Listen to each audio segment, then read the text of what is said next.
एक 10 साल का छोटा सा बच्चा जिसकी इतनी कम एज में ही उसके पेरेंट्स का डिवोर्स हो जाता है और माँ का साथ छूट जाता है।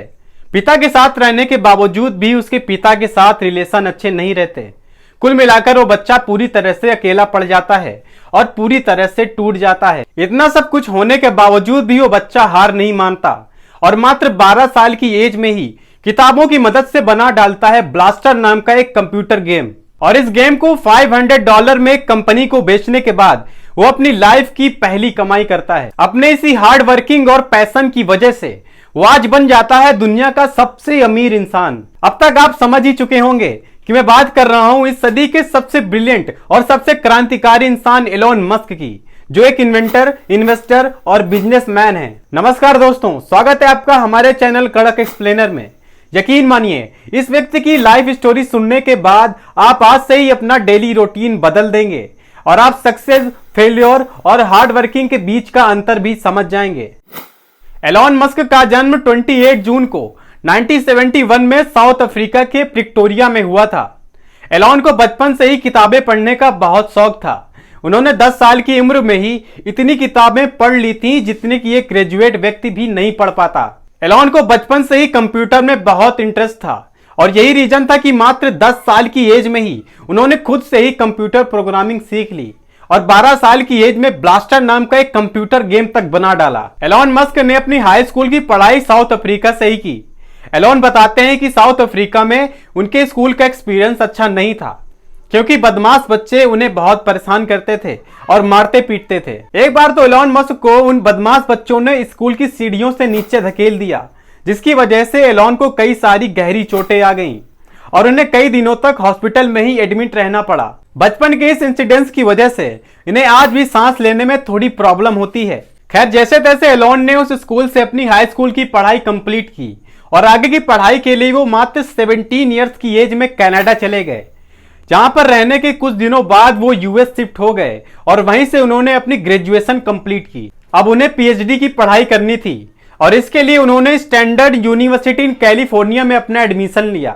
लेकिन एलोन को अब ये रियलाइज हो चुका था कि इंटरनेट का जमाना आ चुका है और यही सही वक्त है इंटरनेट का हिस्सा बनने का। उन्होंने तुरंत ही पीएचडी करने का फैसला बदल दिया और एडमिशन के मात्र 2 दिनों बाद ही पीएचडी की पढ़ाई छोड़ दी। इसके बाद उन्होंने अपने भाई किम्बल के साथ मिलकर 1995 में अपनी पहली कंपनी Zip2 की शुरुआत की। इस कंपनी के शुरुआती दौर में एलोन ने अपने पिता से फंडिंग ली और इस कंपनी को और बड़ा करने के लिए उन्होंने एंजल इन्वेस्टर से फंडिंग लेना शुरू कर दिया। धीरे धीरे करके कंपनी बड़ी होती चली गई और बोर्ड ऑफ डायरेक्टर भी बढ़ते चले गए। लेकिन एलोन को उस कंपनी का सीईओ बनना था, लेकिन बोर्ड ऑफ डायरेक्टर ने उनका यह फैसला रिजेक्ट कर दिया। बोर्ड ऑफ डायरेक्टर और एलोन मस्क के बीच विवाद को बढ़ता देख के इस कंपनी को बेचने का फैसला लिया जाता है, जिसके बाद इस कंपनी को कॉम्पैक नाम की एक कंप्यूटर बनाने वाली कंपनी को बेच दिया जाता है। इस डील के बाद 1995 में एलोन को मिलते हैं $22 मिलियन, जिसे इंडियन रुपीज में कन्वर्ट करने पर बनते हैं 1 अरब 75 करोड़ से भी ज्यादा। अब सिर्फ 28 साल की एज में एलोन इतने बड़े रकम के मालिक बन चुके थे। एलोन चाहते तो इतने सारे पैसों के साथ अपनी बाकी की जिंदगी ऐशो आराम से काट सकते थे, मगर उन्होंने ऐसा नहीं किया क्योंकि शायद उनकी मंजिल कुछ और ही थी, क्योंकि उन्हें अब बनना था मिलियनर से बिलियनर। एलोन ने जो पैसे Zip2 को बेचकर कमाए थे, अब उन्हीं पैसों से उन्होंने एक दूसरी कंपनी बनाई जिसका नाम दिया X.com।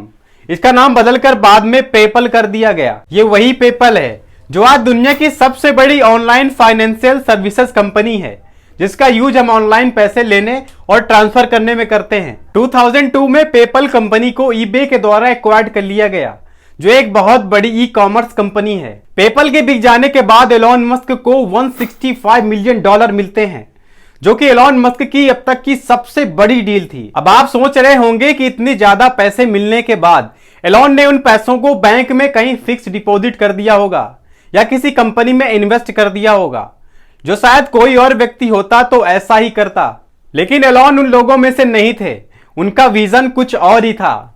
एलोन उन लोगों में से नहीं थे जो एक कामयाबी के बाद चैन से बैठ जाते हैं, बल्कि वो उन लोगों में से थे जो एक कामयाबी के बाद दूसरे कामयाबी की खोज में निकल पड़ते हैं। पेपल के बेचने के बाद एलोन मस्क ने अब तीसरी कंपनी की शुरुआत की, जिसका नाम है स्पेस एक्स।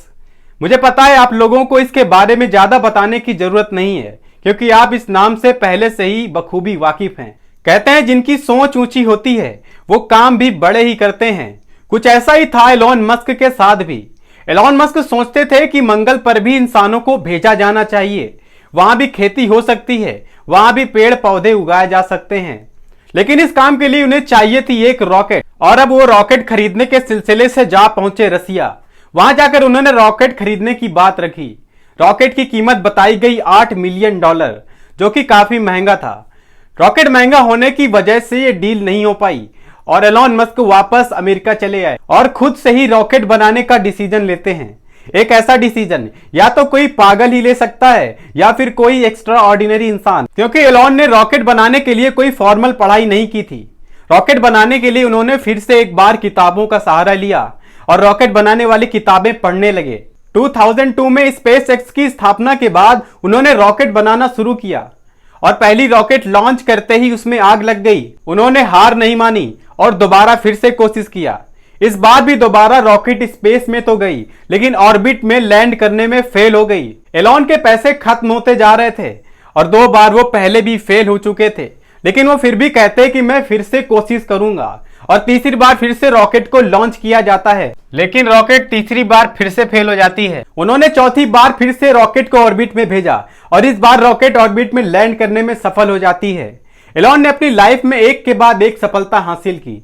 इस बीच उन्हें कई सारी मुश्किलों का सामना भी करना पड़ा, लेकिन वो कभी हार नहीं माने और आज वो दुनिया के सबसे बड़ी कंपनीज में से एक टेस्ला के मालिक हैं। एलॉन ने एक इंटरव्यू में कहा है कि वो 2040 तक लगभग 80,000 लोगों को मंगल ग्रह पर बसा देंगे।